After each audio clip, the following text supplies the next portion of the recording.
Bienvenidos a Frontera Geek. Habiendo sido estrenada la controversial Prey, una nueva película del universo de Depredador, una de nuestras sagas favoritas, el día de hoy les traemos su reseña y análisis.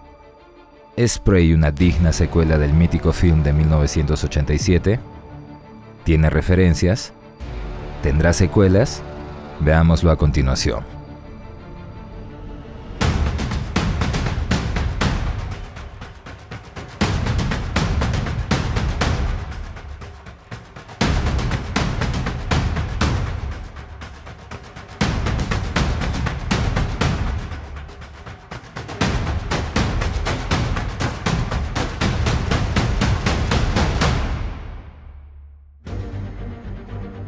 Antes de comenzar, enviamos un agradecimiento especial a nuestros Patreons y a los miembros del canal por su apoyo y fe en el proyecto de Frontera Geek.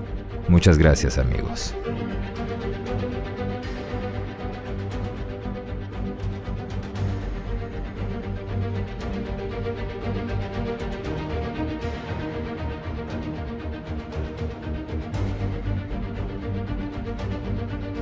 La saga de Predator nació en 1987 con el film del mismo nombre dirigido por el gran John McTiernan, responsable de otros clásicos blockbusters de acción de los 80 y 90 como Duro de Matar, La Cacería del Octubre Rojo, El Último Gran Héroe, entre varias más. La característica firma cinematográfica de McTiernan, además de contribuir a establecer los pilares del cine de acción de la época, también definió cada una de las franquicias que inició. Y el caso de Predator no fue la excepción. Una cinta cargada de acción, armamento, explosiones e imponentes protagonistas, entre los que indudablemente resalta Dutch, personaje del gran Arnold Schwarzenegger, el máximo exponente de los héroes de acción de aquellos años. Si bien en un principio el film se presentó como un típico episodio de combate y guerra al estilo de Commando, la introducción de un organismo extraterrestre cazador y todos los conceptos implícitos que eso conllevó, obra de los hermanos escritores Jim y John Thomas, hicieron que la película se diferenciara por completo, excediendo el género de acción y convirtiéndose al mismo tiempo en uno de los más memorables films de ciencia ficción. Sin embargo, pese al rotundo éxito comercial del film, no fue John McTiernan quien continuara con el segundo episodio de la saga.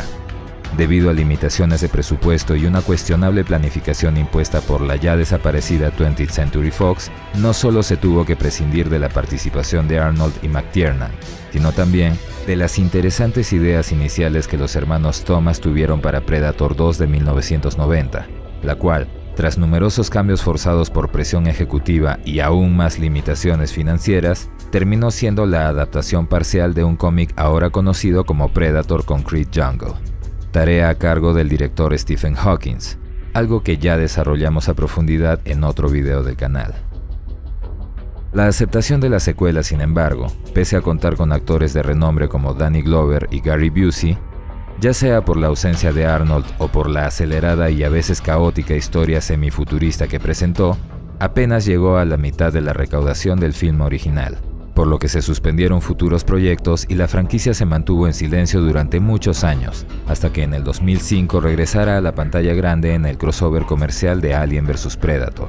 Dos cintas que muchos sostuvieron como parte del canon de ambas franquicias, pero que a la luz de las recientes producciones, tanto de Depredador como de Alien, posiblemente ya hayan quedado como una línea alterna, pendiente a ser reiniciada por sus nuevos dueños comerciales. En el 2010 llegaría Predators, cinta producida por el conocido Robert Rodríguez y dirigida por Nimrod Antal, la misma que, pese a contar con un actor de la talla del ganador del Oscar Adrien Brody, tampoco cumplió con las expectativas de una buena parte del público bajo el argumento de ser muy repetitiva respecto al film original, opinión que al menos aquí en el canal no compartimos, puesto que si bien la película tuvo numerosas similitudes a la de 1987, también hizo muchos aportes al lore, innovaciones cinematográficas y el manejo de nuevos conceptos que hasta ese entonces no se habían desarrollado.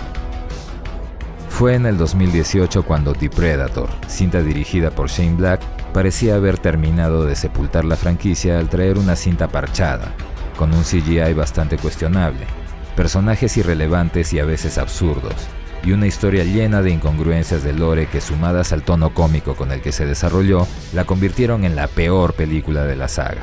situación que hizo que las anteriores secuelas sean revalorizadas y apreciadas aún más. Y así llegamos a Prey en este año 2022, cinta que desde el momento en que fue anunciada generó gran controversia, no solo por haber variado el título del film de Predator a Prey, el concepto opuesto, sino también por la revelación de que el papel protagónico recaería en una joven de tan solo 25 años de edad llamada Amber Midthunder. Noticia que en su momento, y dados los lamentables antecedentes que otras sagas tuvieron cuando fueron retomadas bajo parámetros similares, hizo que la elección de la joven desatara rumores, temores y polémica. Sumado a esto, el dato de que Prey estaba siendo coescrita y dirigida por Dan Trachtenberg, un joven director con un número reducido de trabajos, entre los cuales resalta 10 Cloverfield Lane y algunas series como The Boys o The Black Mirror. Todo eso hizo que buena parte del público desarrollara numerosos prejuicios y la condenaran a ser un fracaso más de la larga lista de películas y franquicias que, enmarcadas en una clara agenda ideológica, no supieron ganarse al público y, peor aún, ni siquiera respetaron las historias originales. Incluso en nuestro caso, siendo fanáticos de esta saga, manejamos el estreno con unas expectativas muy bajas para no terminar decepcionados como fue en el 2018. Además, también se anunció que la película no llegaría a las salas de cine y solo sería estrenada por medio de servicios de streaming, situación que evidentemente sembró aún más dudas respecto a la calidad y compromiso que esta producción tendría respecto a la franquicia. Sin embargo, después de haber visto Prey, tenemos que decir que afortunadamente no estamos ante una de aquellas películas en las que poco o nada se puede rescatar. Como todo film respetable, tiene aportes, innovaciones, personalidad propia, un desarrollo aceptable y evidentemente también ciertos puntos negativos que dependiendo de cada quien pueden ser puestos a debate. A continuación haremos un resumen, necesario para llevar a cabo el análisis y evidentemente contendrá spoilers, así que ya saben qué esperar. Se dice que hace mucho tiempo, un monstruo vino aquí. La cinta está ambientada en el año 1719, época en la que la tribu nativa de los comanches habitaba territorios de las grandes planicies del norte del continente americano. Naru, la protagonista de la historia, es una joven comanche que atiende sus tareas y deberes según las costumbres de su tribu, recolección de alimentos y tareas hogareñas, aunque en su mente, dichas costumbres son la barrera que la separa de aquello a lo que en realidad busca dedicarse, la cacería, actividad que por tradición no le corresponde a las mujeres de la tribu, aunque eso no le impediría practicar y entrenarse para desarrollar sus habilidades. Sería en un intento de cazar a un venado que Naru, además de encontrar extraños objetos metálicos diseñados para atrapar animales, también atestiguaría un impresionante fenómeno en el cielo, el mismo que ella interpretaría como una señal divina para llevar a cabo su katamia, su gran cacería, la prueba de supervivencia que finalmente le permitiría alcanzar su anhelado rango de cazadora. Situación que no solo le traía conflicto a ella, sino también a sus familiares, quienes consideraban que Naru debía dedicarse a las actividades en las que había probado su habilidad, tales como la medicina. Naru, sin embargo, deseaba probarse como cazadora, revelando que su razón para hacerlo era porque quería demostrarles a todos que se equivocaban sobre ella cuando le decían que no tenía las habilidades necesarias. Paralelamente, se revela que el fenómeno meteorológico que Naru vio era en realidad la nave extraterrestre que dejaba en la Tierra a otra criatura que también estaba buscando probarse a sí misma como cazador. Extraterrestre que mediante la observación comienza a familiarizarse con la fauna silvestre, la cadena alimenticia y la relación natural entre cazadores y presas. Durante la recolección de unas flores con propiedades medicinales, Naru encuentra al grupo de jóvenes aspirantes a cazador de su tribu siguiendo el rastro de un puma que había atacado a uno de ellos. Habiéndose unido al grupo como rastreadora, encuentran a su compañero vivo pero gravemente herido, por lo que rápidamente construyen una camilla mientras Naru le hacía ingerir los pétalos de aquella flor naranja que fue a recolectar, planta con la propiedad de enfriar y ralentizar la circulación de la sangre, evitando así que muera desangrado. Llegada la noche, Taabe, su hermano mayor, se separa del grupo para seguir al felino agresor, mientras ella y los demás regresan a su campamento llevando al herido. Sin embargo, el hallazgo de una enorme huella y una serpiente despellejada la preocupa, por lo que en compañía de otro guerrero alcanza a su hermano y le intenta advertir sobre la nueva criatura, situación que ante la más urgente necesidad de librarse del puma agresor parece perder importancia. Taabe, Naru y su compañero colocan una carnada y se ubican esperando atrapar al felino, pero el enorme puma los sorprende a ellos, aniquilando a su compañero y ocasionando que ella caiga de un árbol quedando inconsciente. Sería el despertar que descubriría que su hermano la había cargado hasta su campamento y que poco después había logrado cazar al puma, superando así su katamia y siendo reconocido como cazador y nuevo jefe de guerra de la tribu, ante los ojos de la frustrada Naru, quien había fallado en su prueba para ser cazadora. Al día siguiente, Naru es despertada nuevamente al amanecer para cumplir con sus tareas habituales, y tras ver a su hermano seguir durmiendo plácidamente, se levanta para su rutina diaria, pero decidiendo al fin no seguir con la costumbre, por lo que toma su arco y flechas y sale en busca de aquella criatura cuya huella no pudo identificar, encontrando así algunos indicios de su existencia. La criatura, mientras tanto, continuaba observando la interacción de la vida salvaje en su terreno de caza, midiéndose contra aquellos depredadores que encontraba en su camino y tomando sus cráneos como sus primeros trofeos de cacería. Y Naru, paralelamente, también avanzaba en su camino entrenándose e innovando en el uso de sus herramientas y armas, mejorando así sus habilidades y efectividad. Y en esa cruzada sería que tendría el infortunio de descubrir un campo lleno de cadáveres desollados de búfalos, tragedia cuyo culpable era aún un misterio, pero que sin duda tenía algo que ver con la criatura que buscaba o con el objeto metálico que hirió a su perrito Sari días atrás. Naru pasaría por algunas otras tensas situaciones de supervivencia, tales como quedar atrapada y casi morir ahogada en un engañoso pantano, o ser aniquilada por un enorme oso grizzly, pero sería intentando sobrevivir a dicho ataque que la joven comanche atestiguaría una violenta y agresiva lucha entre el poderoso animal y la otra criatura, la que había estado rastreando. Pelea que tras una victoria inicial del oso, terminaría con su muerte cuando su adversario, aún vivo, se levantara y le asestara un contundente golpe en la cabeza que terminaría con su fuerza, y segundos después, con su vida.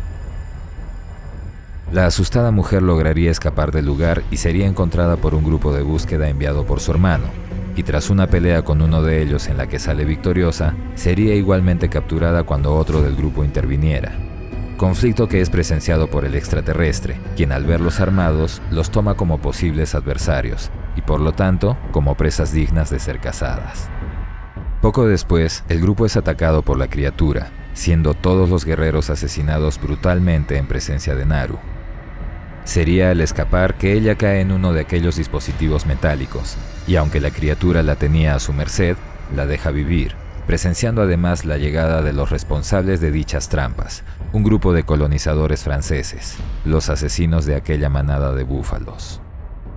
Naru es tomada prisionera y llevada a su campamento, en ese entonces en poder de los franceses, lugar donde uno de los hombres le ofrece liberarla a cambio de información de la criatura de sangre verde de la que todos estaban conscientes, revelando ante su negativa que también tenían prisionero a su hermano, quien junto a ella eran los únicos sobrevivientes del grupo de cacería. Sería entonces que los franceses, sin haber comprendido los intereses ni comportamiento de la criatura, intentarían usar a ambos comanches como carnada para atraerla, siendo sorprendidos y asesinados de maneras extremadamente violentas. Y mientras se daba la masacre, Naru y Taabe logran liberarse de sus ataduras y se separan para luego reencontrarse en el campamento, donde ella, después de masacrar a casi todos los franceses que quedaban exhibiendo increíbles técnicas y habilidades de combate, encontraría al único de los hombres que no fue cruel con ella, lisiado y pidiéndole ayuda, la cual acepta brindar a cambio de que le dé y le enseñe a usar sus armas de fuego. El hombre le explica y enseña a usar su pistola mientras ella lo trata, y después de darle algunos pétalos de la flor naranja para enfriarlo y ralentizar su hemorragia, la criatura reaparece, obligándola a esconderse mientras el hombre se queda quieto, intentando pasar por muerto. La criatura observa el lugar y sigue el rastro de sangre dejado por el lisiado, pero siendo incapaz de detectarlo, detalle que es notado por Naru, quien inmediatamente lo asocia al consumo de aquellas plantas y su efecto en el cuerpo. El monstruo, sin embargo, descubre y asesina al hombre cuando éste grita de dolor al pisar su herida involuntariamente, Y sería justo antes de matar a su perro que Taabe reaparece montado en un caballo y lo golpea en la cabeza, sacándole la máscara que usaba y revelando su monstruoso rostro. La máscara cae al suelo señalando el árbol tras el que Naru se encontraba con su mira láser, y mientras tanto, la criatura intenta matar a Taabe disparándole con su arma de dardos, los cuales, además de fallar en su objetivo, se desvían y dan un giro completo impactando en los puntos de luz que provenían de la máscara, revelándole así el funcionamiento real del arma.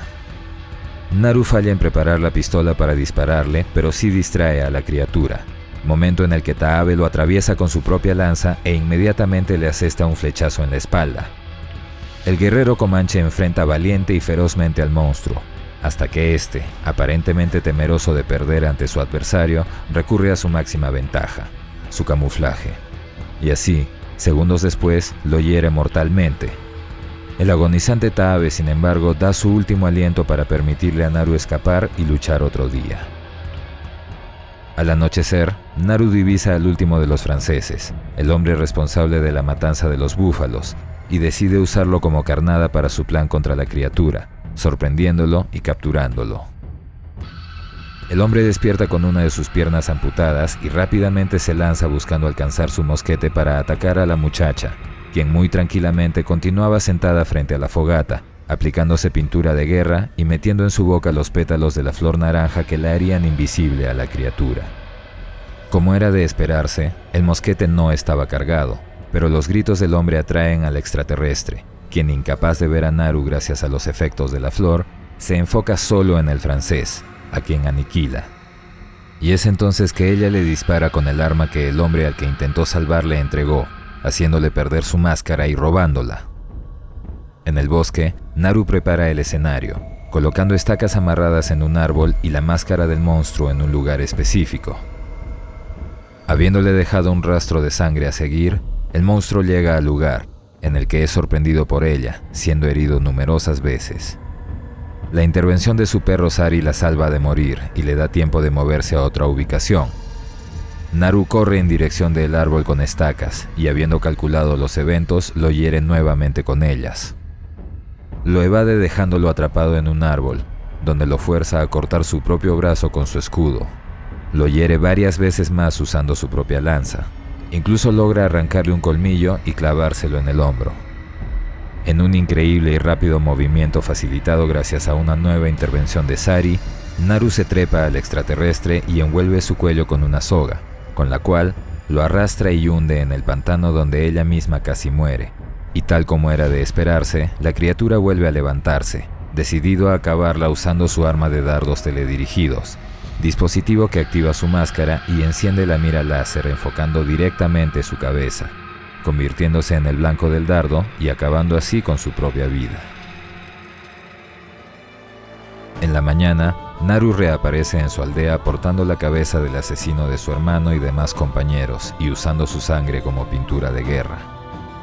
Tras entregar al jefe de la tribu la cabeza del monstruo y el arma que usó en su aventura, Naru obtiene el reconocimiento que buscaba, siendo presentada como nueva cazadora y jefa de guerra. Si bien todos los fanáticos de la saga deben haber visto esta película recientemente al menos una vez, era necesario resumir la historia para señalar muchos diversos detalles que en un primer momento pueden pasar desapercibidos. Veamos. Respecto a la historia y los personajes, lo primero que hay que analizar de este film es la frase con la que abre la película. Se dice que hace mucho tiempo un monstruo vino aquí. Frase introductoria del film que ya desde ese primer momento narra en pasado, señalando que lo que estaba por verse había ocurrido mucho tiempo atrás. Detalle que, de no haber sido tomado a la ligera, implicaría que existe una planificación para continuar narrando episodios de esta historia, revelando quizás quién es la persona que relata estos eventos ocurridos mucho tiempo atrás. ¿Cuál sería esta posible secuela? Lo analizaremos más adelante. La primera media hora de la película se dedica a introducir a los personajes principales y establecer cuáles son sus parámetros de comportamiento, las costumbres comanche. Un aspecto que la película toma muy en serio, puesto que además de que el director se encargó de tener a una productora de origen comanche llamada Jane Myers junto a John Davis, el productor de todas las cintas que hayan incluido Predators, también habría recurrido a asesores comanches, específicamente a una mujer llamada Juanita Padoponi que falleció durante los años en los que desarrollaron el guión, razón por la que al final de los créditos animados, Trachtenberg le dedica la película junto a toda la nación comanche. No por nada se usan términos como Katamia, la gran cacería, y Hoja Totsia, que en el diccionario comanche significa flor naranja o amarilla. En la primera parte de la cinta se deja en claro que los deberes de las mujeres y hombres son distintos, siendo ellas encargadas de la recolección y cosecha de alimentos, elaboración de medicinas y tareas hogareñas, mientras que los hombres se dedican a la exploración y cacería.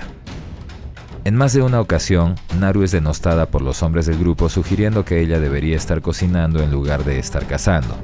Dichos parámetros y situaciones son el eje de desarrollo de los personajes principales, hablando específicamente de Naru y en menor proporción de Taabe, su hermano, el mismo que es presentado como un cazador experto y cuyos logros le valen el reconocimiento como jefe de guerra.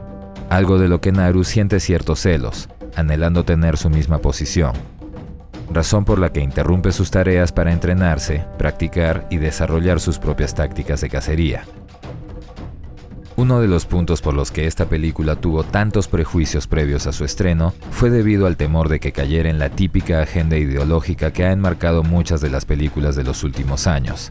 Y aunque en este film también existe la intención de resaltar los logros y rebeldía femenina ante los parámetros culturales de su entorno, el desarrollo del personaje se hace de manera al menos aceptable. En principio, Naru revela que su motivación para ser cazadora es demostrarle a la tribu que se equivocan cuando le dicen que no puede. Una motivación cuestionable puesto que proviene de la percepción que tienen los demás y no de la propia. Tal como lo comentamos en el análisis del primer tráiler, hubiera sido mejor que su motivación nazca por una pasión, satisfacción o búsqueda de superación personal. Pero bueno. En más de una ocasión, vemos a Naru practicar y entrenarse, y pese a eso, falla.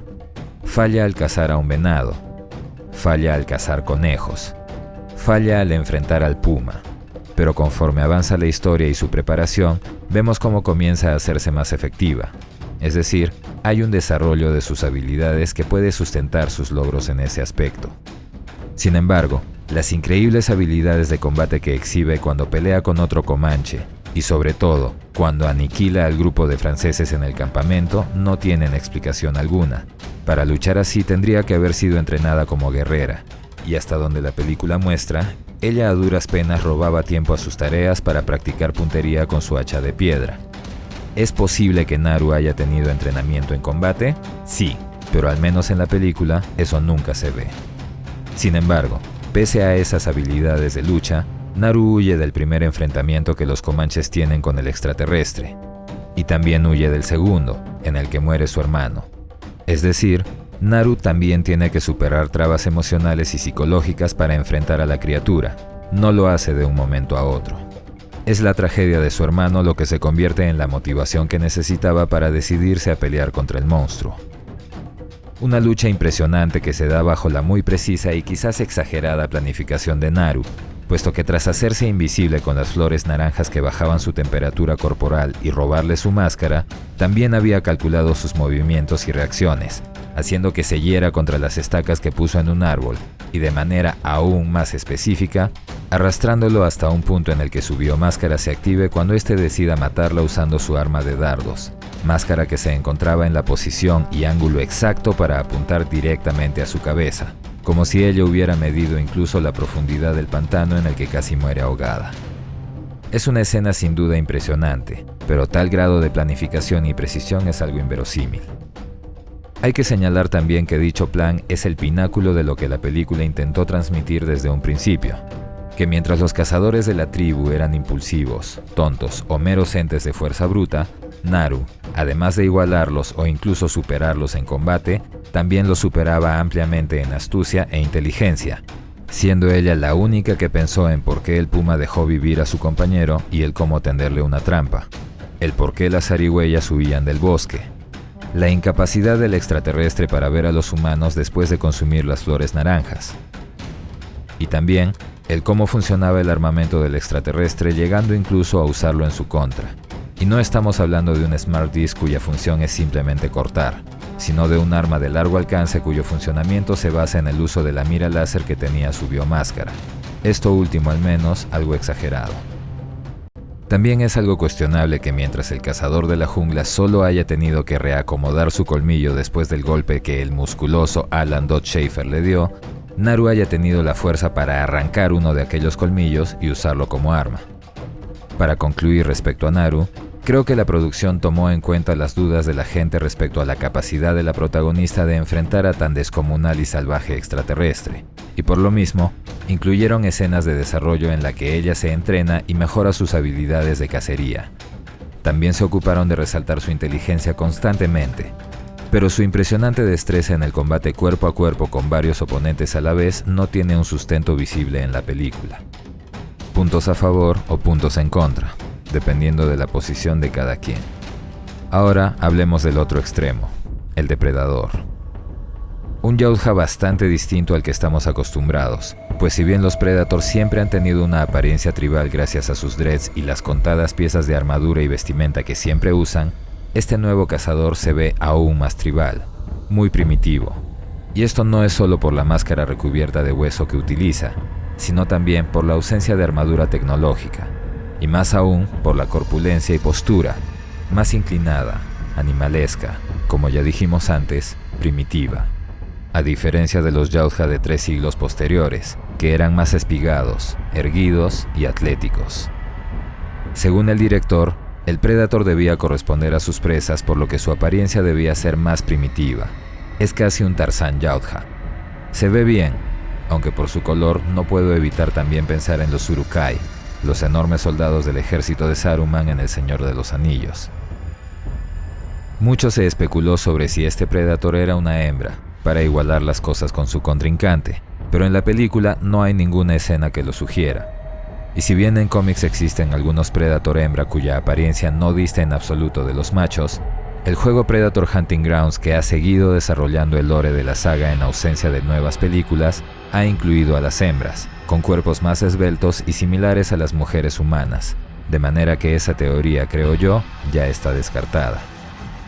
Lo que sí podemos asumir a partir de su apariencia es que este cazador no es de la misma raza que los cazadores de la selva o de la ciudad.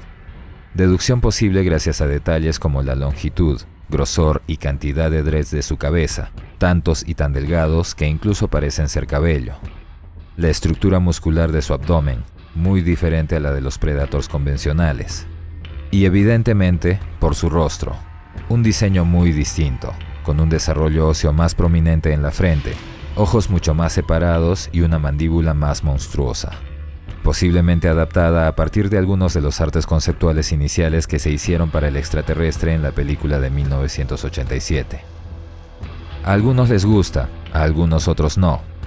Particularmente no es mi diseño favorito, prefiero el original, pero mientras esta sea una raza más perteneciente a esa especie, no me molesta. La diversidad suma. Si hay tantas razas entre los humanos, ¿por qué no tener también razas distintas en los Yautja? Recuerden que además del cazador de la jungla y el de la ciudad, diseños muy similares y con algunas pequeñas diferencias muy específicas, también existen los Super Predators de la cinta del 2010, una raza distinta de la misma especie. Y eso sin contar el añadido hecho por NECA en el Scout Predator de la Tribu Perdida, raza que no me sorprendería eventualmente aparezca en cómics y otros medios. Adicionalmente, nuestras presunciones raciales fueron resueltas por Michael Vincent, el artista y diseñador del Feral Predator, quien en su Twitter confirmó que Feral es una subespecie de los Yautja y además también explicó algunos de los cambios y características físicas de su creación como añadido de lore.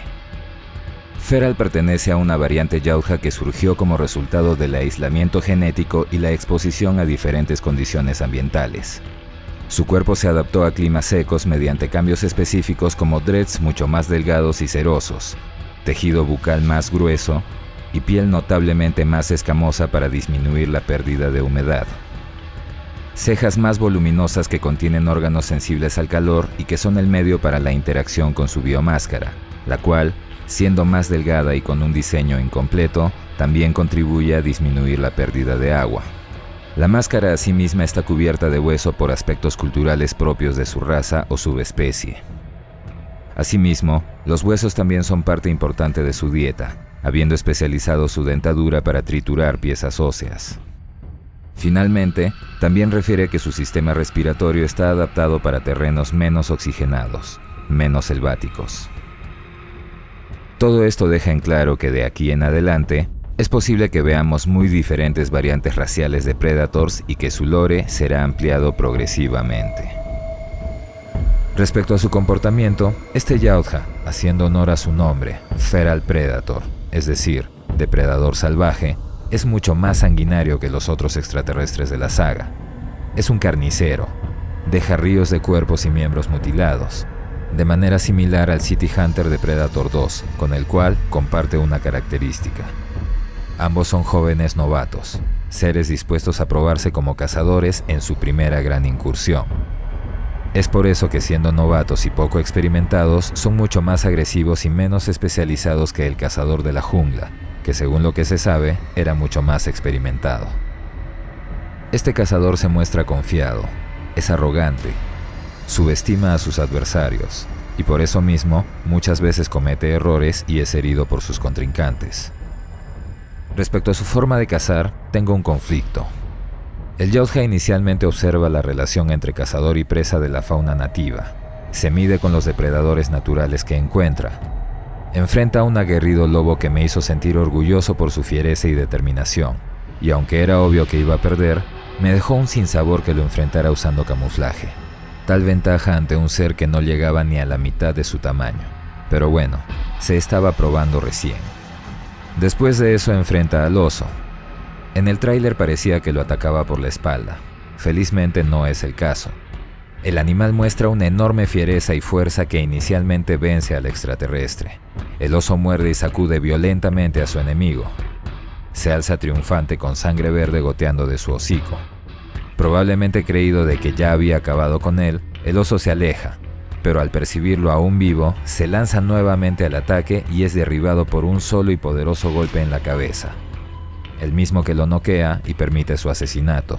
Escena orientada a mostrar la descomunal fortaleza física del extraterrestre, la cual me parece debatible. Sinceramente, no creo que un Yautja pueda superar a un oso en fuerza, pero bueno, en la película decidieron hacerlo así para sentar la magnitud de la amenaza que representaba al superar al mayor depredador natural de la zona. Sin embargo, este enfrenta al oso también usando su camuflaje. En el caso de ambos animales, el Predator no acecha, sino que se mide con ellos frontalmente para determinar quién vencerá. Pero por eso mismo, si no los está acechando y quiere enfrentarlos, tendría que hacerlo sin estarse camuflando, lo que obviamente le provee de ventajas injustas. Recordemos el cómic corto No Beast So Fierce, en el que el Predator libera a un león de un grupo de cazadores y luego se bate a duelo con el poderoso animal, cuerpo a cuerpo, de frente y sin camuflaje. Lobo, oso o león, el caso es el mismo. Ese detalle, sin embargo, se justifica por una necesidad narrativa. No pueden exhibir la apariencia de la criatura en situaciones menores, tiene que ser impactante. Es por eso que su imagen recién es revelada cuando ataca por primera vez a los comanches. Posteriormente, en mi escena favorita de la película, el Yautja es enfrentado por Taabe. El muchacho es rápido y preciso. Logra herir al extraterrestre múltiples veces, aunque sus ataques, más allá del que le hizo inicialmente con su propia lanza, no hacían mella a su fortaleza. No era daño grave ni incapacitante. Pero aún así, en medio de la pelea, el Predator activa su camuflaje y escapa del embate del comanche, solo para rodearlo y atravesarlo por la espalda. No sé ustedes, pero eso me pareció extremadamente cobarde. Obviamente, eso aumenta la villanía del extraterrestre. La criatura se muestra siempre segura y arrogante, y ante alguien con habilidades que le dan problemas. Ante una amenaza real, recurre a lo más fácil y simple para prevalecer, la ventaja del camuflaje. Sabemos que eso puede ser parte de su modo de operar cuando cazan, pero ese comanche se había probado como un adversario digno, merecía ser enfrentado de manera justa, y este Predator hizo lo fácil. Creo que en esa victoria no hay nada de qué enorgullecerse. Por otro lado, el Predator no ataca a Naru cuando está cautiva, y tampoco lo hace cuando ella y su hermano eran usados como carnada. Teóricamente, él buscaba la persecución, el reto, el desafío. Incluso enfrenta a los franceses sin ocultarse, aunque eso bien podría ser consecuencia de la presencia de cenizas en el lugar. Por algo la criatura huele y analiza las partículas en el aire. Aparentemente, sigue los lineamientos básicos de su código de honor para cazar, aunque no hay mucha congruencia al respecto. Tendremos que asumir que al ser un cazador inexperto, comete errores. Sobre todo, el que use 2 veces el arma de dardos sin tener la máscara puesta, sabiendo que sin ella su uso es inefectivo. Algunos dicen que es absurdo que un humano pueda enfrentar cuerpo a cuerpo a un Yautja, más que por su fuerza, por la supuesta velocidad de ataque que deberían tener. Pero recordemos que tanto Harrigan como Hanzo lo hicieron, y de un modo u otro, prevalecieron. Otro de los aportes al lore evidentemente son sus armas. El cazador tiene el típico brazalete con cuchillas, un kit médico para sus heridas, su biomáscara y algunos nuevos dispositivos, un escudo que al mismo tiempo puede ser usado como arma de corte, una lanza retráctil embonable en 2 partes, dispositivos capaces de adaptarse a la forma de un objeto y cortarlo, inclusive si es de metal, el arma de dardos que reemplaza al Plasmacaster, la red que hace años vimos estrenar al City Hunter, y finalmente, un brazalete donde portaba 3 dispositivos de ataque, los cuales, por lo ocurrido a lo lejos, parecen ser explosivos o minas de plasma. En la película original tuvimos una escena en la que los cráneos eran limpiados con un agente químico. En esta cinta se complementa dicha escena mediante una nueva secuencia, bastante más gráfica gracias a la tecnología actual. La criatura es sin duda uno de los puntos fuertes de esta película. Una tercera facción corresponde a los franceses, un giro de guión interesante que, además de proveer de diversidad de presas al extraterrestre, tuvo el propósito de mostrar otro aspecto histórico que los Comanche tuvieron que afrontar: la colisión cultural con los colonizadores europeos, que en esta película son presentados como hombres desalmados e inescrupulosos que no tenían el menor sentido de la empatía y respeto por la vida. Otra facción de monstruos presente en la historia. Unos monstruos aún más detestables. Finalmente, Sari, el valiente perro sin el cual Naru no habría llegado muy lejos. Un personaje complementario, pero que sin duda genera mucha identificación y simpatía, sobre todo en los que tenemos aprecio por los animales. Personaje que, según lo dicho por el director, fue inspirado por otro clásico de ciencia ficción, Mad Max, el guerrero del camino. Respecto al tema técnico, lo que a apreciación personal sí es digno de ser resaltado es la cinematografía y la musicalización. Una fotografía impresionante, muy bien trabajada y utilizada para ambientar la historia, y al mismo tiempo, llevar al público a través de los hermosos escenarios naturales en los que la nación comanche se desarrolló. Como dijimos, parte importante de la cinta radica en resaltar aspectos históricos de su cultura, y su entorno evidentemente es parte de eso. El soundtrack también cumple su trabajo. Tambores y cánticos tribales hacen fondo tanto a los comanches como al salvaje cazador extraterrestre. Un aporte interesante, puesto que siendo enteramente nuevo, provee a la película de una personalidad propia, evitando que se sienta como un capítulo más de historia a la sombra de la primera película. Donde sí tenemos ciertos reparos es en el CGI, al menos en el de algunas escenas donde mayor presupuesto podría haber hecho la diferencia. Ahora hablemos de las referencias, la mayoría de ellas respecto a la Predator original de 1987. Como ya referimos en el análisis del primer tráiler, Prey no es el primer medio en el que un Predator se enfrenta con un poderoso oso grizzly. Esto sucede en Predator Primal, Primitivo, cómic corto en el que un Yautja inexperto comienza a tomar trofeos de la fauna local. Tras la aniquilación de un oso con su Plasmacaster delante de los otros miembros de su manada, el extraterrestre más adelante intentaría cazar a los Cessno, siendo entonces enfrentado por su madre, la cual derrotaría al Yautja no una, sino 2 veces, por lo que el herido y humillado extraterrestre optaría por acabar con su vida de la manera usual. Sinceramente, considero que este sería el resultado de este enfrentamiento. Claro que en la película tiene que terminar del modo opuesto, porque sin eso no tendríamos película. Naru cubierta de barro sentada frente a un cúmulo de troncos secos, tal como Dodge cuando descubriera cómo ocultar su presencia del cazador que enfrentó. Al ver la película, pensé que esta escena conduciría a un resultado similar, pero dado que el camuflaje lo provee en los pétalos de la flor naranja, la secuencia simplemente quedó como un guiño. Naru siendo silenciada por uno de sus compañeros rápidamente, tal como Mac lo hiciera con Dillon en la selva de Valverde. If it bleeds, we can kill it. Si sangra, podemos matarlo. Antológica frase usada por Dutch en una discusión con Dillon, la misma que también es usada por Taabe para motivar a Naru cuando estaban atrapados. Naru sujetando su colgante al darse cuenta del efecto de las flores, tal como el angustiado Billy cuando presentía que algo los estaba acechando. Según lo dicho por Dan Trachtenberg, el director de Prey, esta está conectada espiritualmente con Predator de 1987 por un personaje específico, Billy Soul, puesto que como fan de la cinta, siempre quiso ver cómo fue el enfrentamiento entre él y su acechador extraterrestre. Es quizás por eso que Taabe es cortado con la misma orientación en la que Billy se corta a sí mismo en señal de desafío. Claro que esto podría ser una coincidencia. Lo que no creo que sea una coincidencia es que Taabe es asesinado del mismo modo en el que lo es Billy Soul en un cómic corto que, pese a no ser oficial, se hizo bastante conocido. Después de enfrentar al extraterrestre cuerpo a cuerpo, este se camufla y lo ataca por la espalda, atravesando su pecho con sus cuchillas. Exactamente igual a como Taabe muere en la escena de Prey. ¿Coincidencia? Naru aplicándose pintura de guerra a la luz de una fogata, tal como Dodge antes de desafiar al cazador de la jungla. Naru frente al Feral Predator, al igual que Dodge frente al Jungle Hunter. Come on, do it. Frase con la que Naru desafía al cazador para inducirlo a que use su arma de dardos, la misma con la que Dodge intentaría hacer caer al cazador de la jungla en su trampa. Finalmente, la más llamativa y reconocible de todas, la pistola Flintock de Rafael Adolini, arma vista por primera vez en Predator 2 como obsequio de reconocimiento hecho por el líder de la tribu perdida al detective Mike Harrigan.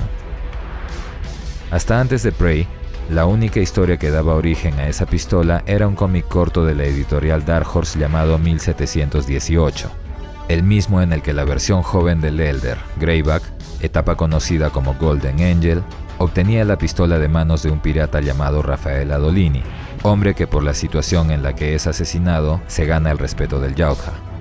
Una historia a nuestro gusto bastante más épica que la situación presentada en Prey, en la que Adolini simplemente es uno más del grupo de franceses que es asesinado por el Feral Predator. Situación que evidentemente reemplaza o reescribe el canon dejando de lado aquella historia, algo que personalmente no me gustó nada. Si desean ver el video que narra aquel cómic, lo tienen disponible en el canal. Esta última referencia es lo que nos lleva al último punto de este video.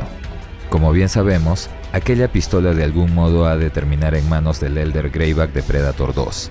Así que si esta se encuentra actualmente en poder de los comanches, es posible que se desarrolle la continuación de esta historia llenando ese vacío, en el que Naru y su tribu tendrían que tener algún tipo de contacto con Greyback. Una posible secuela que la misma película se encarga de confirmar al final de los créditos animados, cuando después de la secuencia que narra los eventos de la película hasta el regreso de Naru con su tribu, se presenta una última animación en la que 3 naves extraterrestres aparecen en los cielos cercanos a su aldea. Algunos teorizan que eso podría significar la aniquilación de la tribu en venganza por la muerte de Feral. Otros, que simplemente se trata de sus compañeros yendo a recuperar su cuerpo y tecnología, tal como en otras ocasiones. Personalmente, se me ocurre que, siendo esta la primera cacería de estos seres en la Tierra, ha de ser sorpresivo para su especie que su primer guerrero haya caído en batalla. Eso definitivamente debe convertir a la Tierra en un mucho más interesante lugar para visitar. Sea cual sea la verdad, solo tendremos que esperar, puesto que el aparente éxito y aceptación de Prey ya debería haber asegurado la continuación de su historia en una secuela. Muchos consideran a Prey como la mejor película de la saga desde la original. He visto comentarios donde algunos incluso la consideran como la mejor de la franquicia, superando también a la cinta del 87, algo que definitivamente no compartimos. La mayoría de dichos comentarios se sustentan en señalar que Prey tiene una mejor fotografía y algunos otros aspectos técnicos que la actual tecnología permite aportar, es decir, innovaciones y la aplicación de nuevas técnicas cinematográficas y narrativas. Pero ese argumento solo observa aspectos técnicos y deja de lado algo aún más importante, que es el aspecto conceptual de ambas películas. Prey tiene como consigna, además de narrar el enfrentamiento entre Naru y el cazador extraterrestre, el resaltar aspectos culturales de la nación comanche, desde sus costumbres y caracterización histórica hasta el medio ambiente y amenazas naturales que enfrentaban en su territorio. Aspecto que hace necesario no solo incluir situaciones de supervivencia, sino también planos y tomas que exhiban las maravillas naturales de su entorno. En Predator de 1987, en cambio, la película no busca resaltar ningún aspecto cultural, ni siquiera político, pese a estar ambientada durante la Guerra Fría y tener una subtrama en la que militares soviéticos participaban apoyando a la guerrilla del lugar. Predator se centra simplemente en el concepto de la saga, descrito en una palabra por su título, depredador, mostrando no solo cómo los soldados de élite acechan a sus enemigos y el cómo después son tomados como presas por el cazador del espacio, sino también sometiéndolos a una prueba de supervivencia donde la calurosa e inexpugnable selva en la que se movilizaban se comportaba como un elemento hostil adicional con el que tenían que lidiar. Los planos abiertos no hubieran contribuido a cimentar la sensación de dificultad e incluso claustrofobia que una selva tan densa tenía que generar. La jungla tenía que sentirse como una accidentada e inhóspita prisión de la que buscaban escapar mientras eran acechados y perseguidos por un ser al que no llegaban a comprender. No por nada es descrita por Blaine con la siguiente frase: hace que Cambodia parezca Kansas. Todo tiene un porqué conceptual. Para evaluar estas películas no es necesario solo verlas, también hay que analizarlas y entenderlas. Y habiendo tocado el tema del entorno, cabe señalar también que Prey se saltó una característica primordial del lore, el calor. Todos sabemos ya que los Yautja cazan en ambientes sumamente calurosos, y en esta película, además de no referir el calor, al final incluso comienza a nevar. Evidentemente el clima no era el adecuado. Esperemos que eventualmente haya una explicación para eso. Al final, cada quien tendrá un gusto y preferencia. Algunos prefieren Predator 2, otros Predators del 2010. La mayoría sin duda sigue prefiriendo la primera. Y todos podemos estar de acuerdo en que la del 2018 sigue siendo la peor. En el caso de Prey, más allá de tener un número jerárquico de preferencia, hay que resaltar que regresa la franquicia a sus orígenes básicos. Abandona las tramas complicadas e innecesarias que hace pocos años no funcionaron y nos ofrece la acción y violencia que la saga necesitaba, pero en un entorno primitivo, resaltando continuamente el concepto de depredador y presa en una historia sencilla que retorna el enfoque a la pregunta más básica: ¿quién es el mejor cazador? Más allá de gustos personales, con sus pros y contras, Prey es una película como mínimo aceptable. Se disfruta, impacta, emociona. ¿Podría haber sido mejor? Definitivamente. Es innegable que muchas veces Naru tiene el guión de su parte. ¿Pudo ser peor? Sabemos que sí. La película del 2018 siempre será prueba de eso.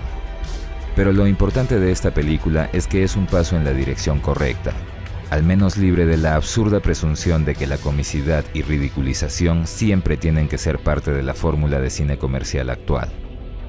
Prey es un reinicio tomado con la seriedad necesaria, con potencial de continuar su propia historia o iniciar el desarrollo de muchas otras más, y dada la actual ubicación de la pistola de Rafael Adolini, estamos seguros de que pronto tendremos mucho más para ver.